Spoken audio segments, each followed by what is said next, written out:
everybody, I'm Danny Otto. Welcome into an all-new episode of That Recap Show. Now, before we get into the episode, just wanted to issue major spoiler alert. We are going to be going over everything that happened in episode 6 of the Ahsoka series. So if you haven't watched that episode yet, you may want to pause this video, head over to Disneyplus, check that out, and then come back and enjoy the breakdown. Now, with that out of the way, let's start the show. Poppin' Off presents That Recap Show.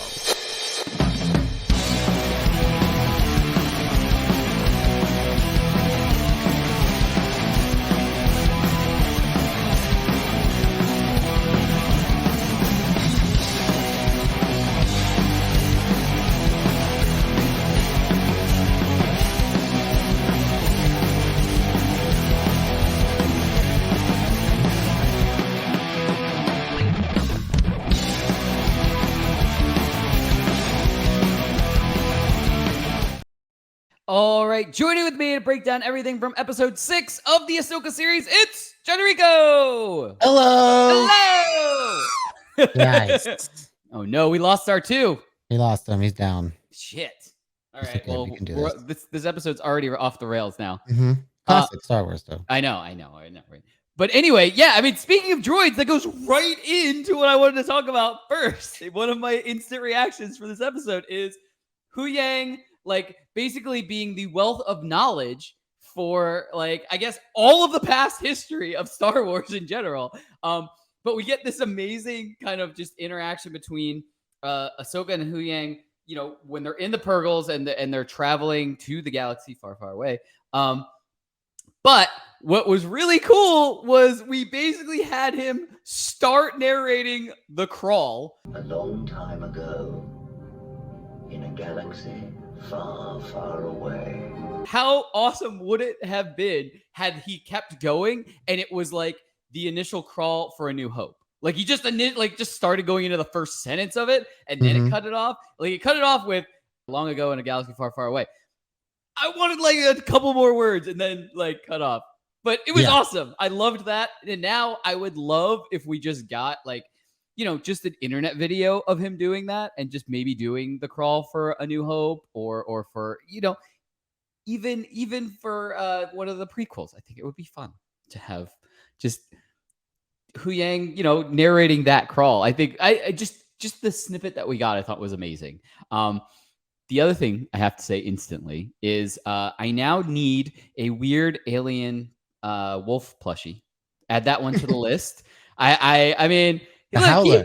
The Howler. I like calling him a weird alien wolf. Like it just rolls off the tongue a little bit easier than Howler for me. But anyway, yeah, that's what I need. I need Sabine's pet from some of the earlier episodes, and then I need the Howler. I need both of those plushies, and I'll have them like right here, just kind of hanging out. But anyway, Rico, what were some of your instant reactions for episode 6? This was a really fun episode, in my opinion. I really liked that we got an episode that was fully devoted to like the story of the villains, especially because the last couple of weeks have been very focused, of course, rightfully so, on the hero's story. But we got a whole episode literally of Anakin and Ahsoka doing their thing, and then Hera doing the rescue mission. So we didn't get anything from Baylan and all of them from that last episode. So we get this whole episode kind of devoted to where they were at in their journey. And boy, was it like an action-packed episode. Of course, we get the return of Thrawn, which is great.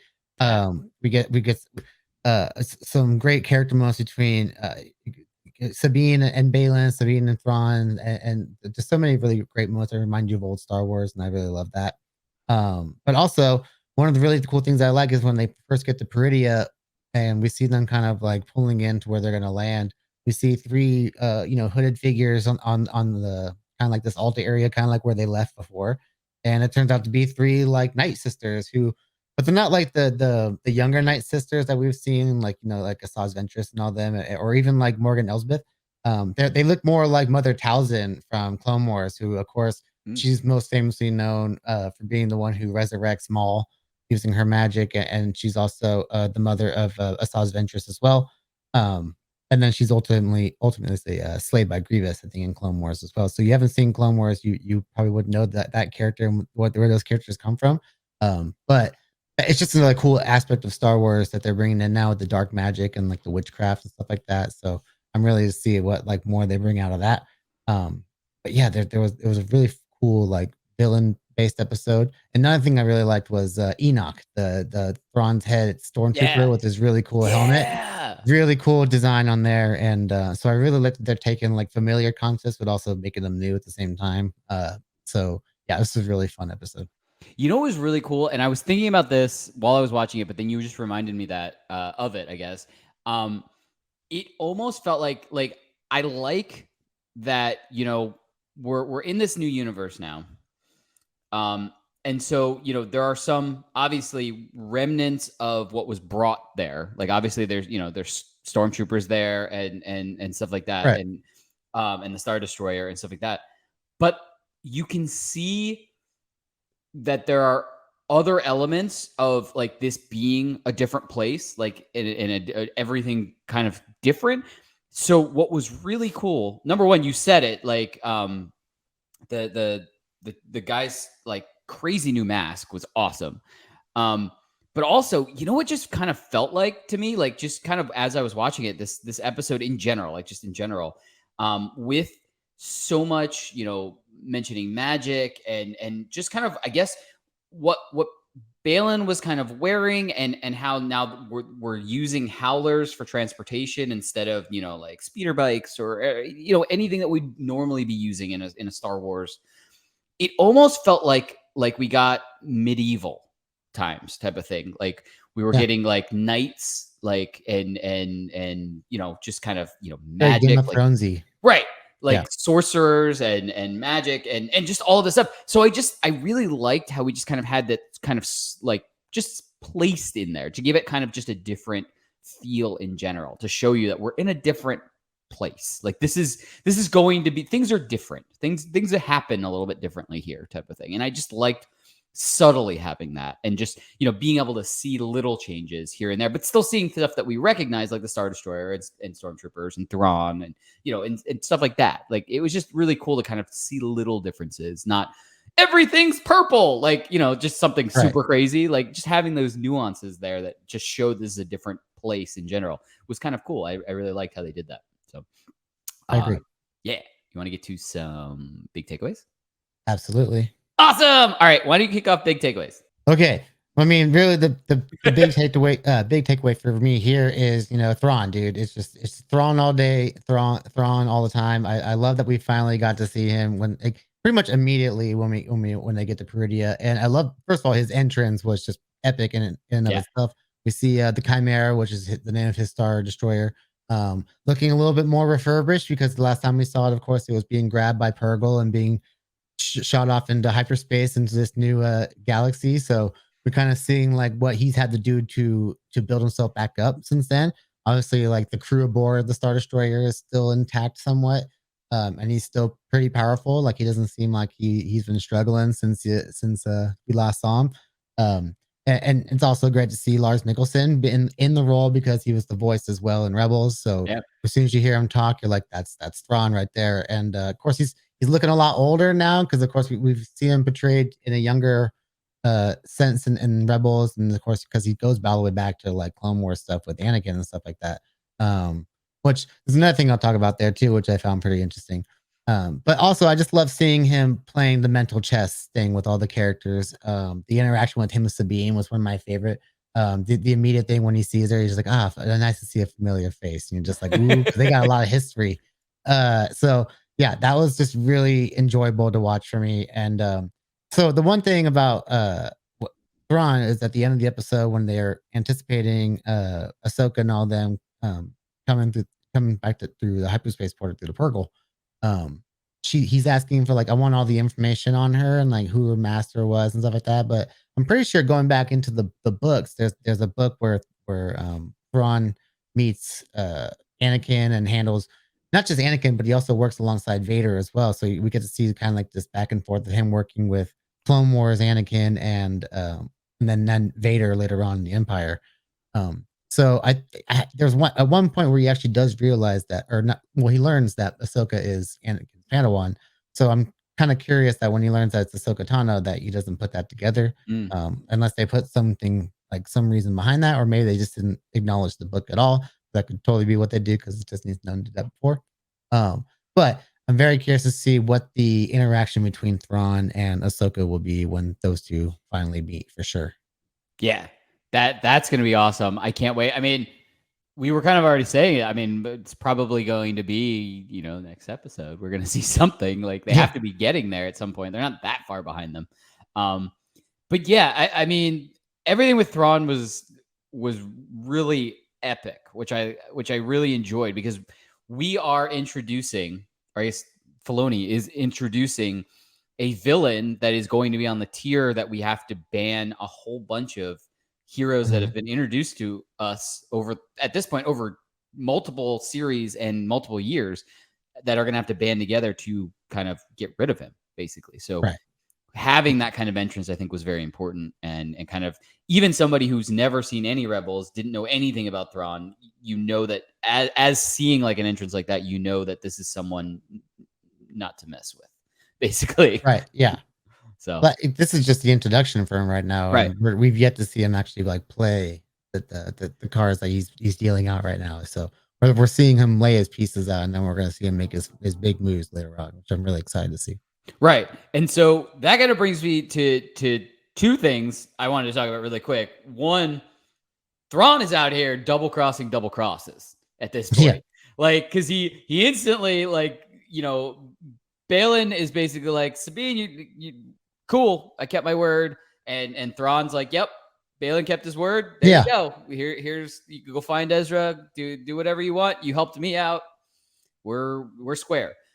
Then immediately tells Baylan that, follow her at your own leisure, and take them both out if she finds him.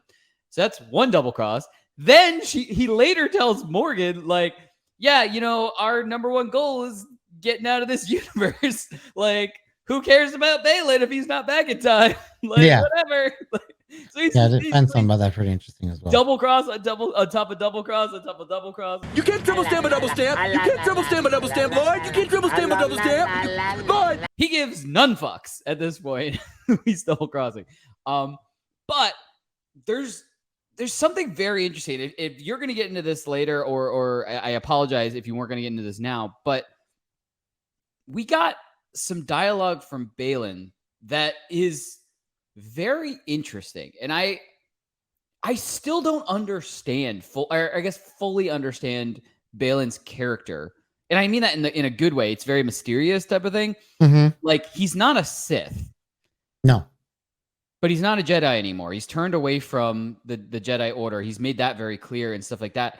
But he kind of talks about how he misses aspects of it, and he's constantly saying to his apprentice that, like, he misses the memory of it. He misses like parts of it and stuff like that.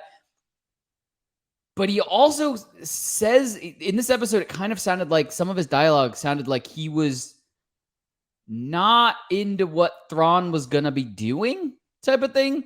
So he was like, eventually, like, I'm looking at maybe he's going to take him out, like, or like go against him. Like, it was very interesting. Like, it wasn't confusing in a bad way. I don't want to use the word confusing, but it was intriguing, I guess, to me. Like, kind of the words that he was picking, what he was thinking, because he was like, it just goes around in a circle, like, and we're hitting a new beginning. Like, I wanna change things. I want to stop the cycle, type of thing. Right. So I'm really wondering what his motives are moving forward. Like, especially if he finds out that Thrawn gives no fucks about him as far as leaving before he gets back, type of thing. So I'm really wondering kind of where his motives lie, how this is going to play out for him. Like, I'm wondering if his apprentice is starting, because it sounds like she's questioning a lot of his stuff, like, not like right now kind of turning against him or anything, but it almost seems like she's questioning a lot of what he's thinking about and a lot of what he's saying.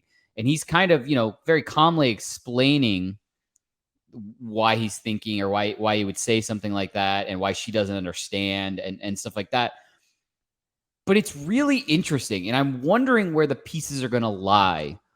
Like, I almost think that his apprentice is going to turn against him, and she's going to go full on dark side, and he's going to end up having like a redemption arc type of thing. Like, that's almost the way that I'm starting to feel about Baylan at this point. Like, I mean, I don't know if you have anything like near what I have on my radar thing, but I'm just really wondering what his motives are at this point, because he just, everything that happens on the villain side, he almost seems like, I don't like that. Like, he makes like faces of like, I don't really like that very much. Yeah, Like, he's not doing them for the same reasons that they are. So it's Right. like it's trying to figure out what his exact like he's like trying to figure out exactly what his motives are in doing what he's doing. And I think he's keeping that close to the vest, even from Shin Hanti. Right. And that's why even she's giving him like those eyes right there. I think the biggest thing about that character is obviously the way he is like the complete polar opposite to Ahsoka, in the sense of how, you know, the dynamic between him and Shin, and then the dynamic between her and Sabine, and how they kind of work with each other. I think is something that Ahsoka is going to have to take something from that and take and put it into her relationship with Sabine at some point. So I think ultimately there's going to be something that comes to a head there with those characters that will ultimately lead to like this big moment for Baylan specifically. But yeah, I'm very interested to see what's going to happen with them for sure. Yeah, I can't wait, and I'm very interested to find out those motives, and I'm hoping they start becoming clear. Because I mean, just like you said, we got 9 episodes. We're on episode 6, so this has got to happen soon. Yeah, we got 3 left. Yeah, it's been kind of sprinkled in throughout all of these episodes that we've had him in, type of thing. And I'm just, it adds so many layers to his character. He's not just like a mercenary. He's definitely got some idea of what he wants to do. And it's just figuring out where that's going to go. And I'm just very interested. I know it's such a small, like, aspect of the entire story of the series, but it's just, it just was very interesting to me, especially with the dialogue we got of him and Shin this episode. You know what I mean? So it's just very, I'm just so interested in that. Like, I want to figure out what's going on with him. Yeah. But you want to get to some predictions? Yeah. Awesome. All right. So I'm gonna go with there's some obvious ones here. I normally just don't have predictions because, like, I really like this series. Like, in general, of it really, it's a very well crafted story. So, like, I kind of don't want to know what's gonna happen next. Like, I mean, there's some obvious stuff. Like, obviously, you know, we have things are set up like each time, right? So, like, we know what we're gonna head into. Right. We know that, you know, eventually we're gonna have Ahsoka and Huyang, you know, getting there with all the Purgles. Yeah, arriving with all the Purgles. Yeah. So that's probably the most obvious because they're like we said originally, they're not that far behind them. Right. So, but the one thing that I am very interested to kind of see play out is Ezra's reaction once he finds out what Sabine did to find him. Yeah, because Ezra's back. Right. Surprise! Boom! Big reveal. Boom, big reveal. Ezra's back.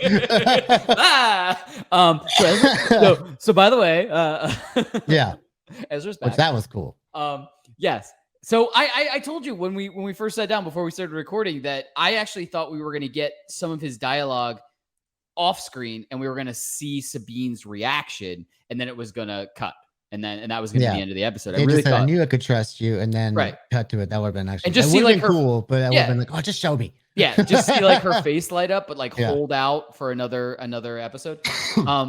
But so yes, Ezra's back. But what I'm really interested to see is how he reacts to this, because he's very happy that Sabine has found him and that he can, you know, hopefully go home. But he already starts asking questions, and she's like, just let me be happy for finding you for a little while, and then we'll figure it out. Like, she brushes it off for a while. That's only going to last for so long before he starts asking questions, because like he even asked, like, how did you get the Howler? Like, because obviously like they don't mix well with the snail society that he's with. The turtle people. Yeah. I don't know if the turtles that got the eyes like snails. Turtle rock snails. Snail turtles. Anyway, yeah. It said Noti in the subtitles, and I wasn't sure if that's what they were. So because other people were speaking it too, so I was very curious about Well, yeah, what that Ezra was language. speaking it because he. Yeah, well, yeah, and also some of the bad guys, like the bandits Oh or whatever it yeah, was. So you're like, right. so I don't know if it's a planet language or It's an something like OT. that. So I'm very interested to see what if we learn more about that too. Yeah. But anyway, yeah. So I'm really interested. I guess that's kind of like not the most obvious thing that could happen next, but I'm very interested to kind of see that because obviously he's going to find out. He's going to find out that, she led the villains right to Thrawn so that she could find Ezra type of thing.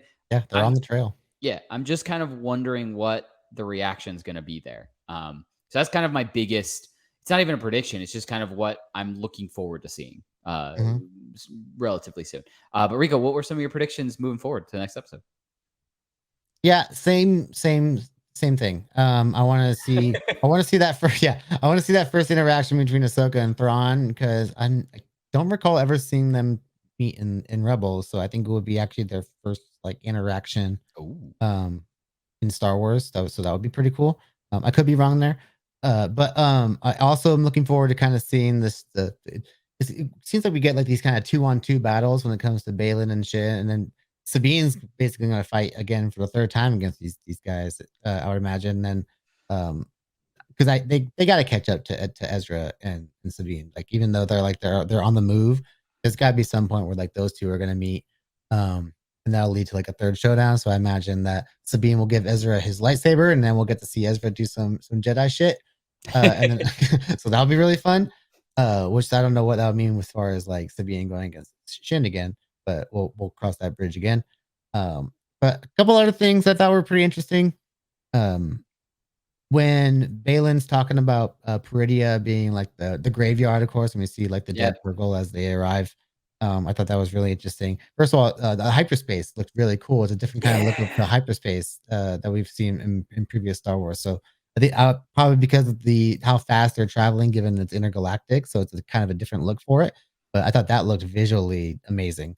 But when I get there, and because again we see the graveyard and the space, but we get the Nightsisters there, and the Nightsisters are known for raising undead as like their own little like I always say cannon fodder because where it's like shows or games, they're just the things that you take out so that you can't get to the bossy so easily.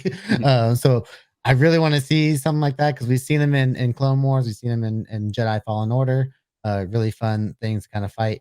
And they're just a really cool. It's basically like Star Wars zombies. So it'd be, and with Halloween coming up pretty soon, it'd be kind of a cool thing. Then just kind of throw in there for us. So I think that would be kind of a cool thing to see if we see some Nightsisters raising some undead. And then I want to go a little bit more off of your Huyang thought earlier in the episode. So we have the Tales of the Jedi series, which is he's the anthology show that tells the stories of all these different Jedi.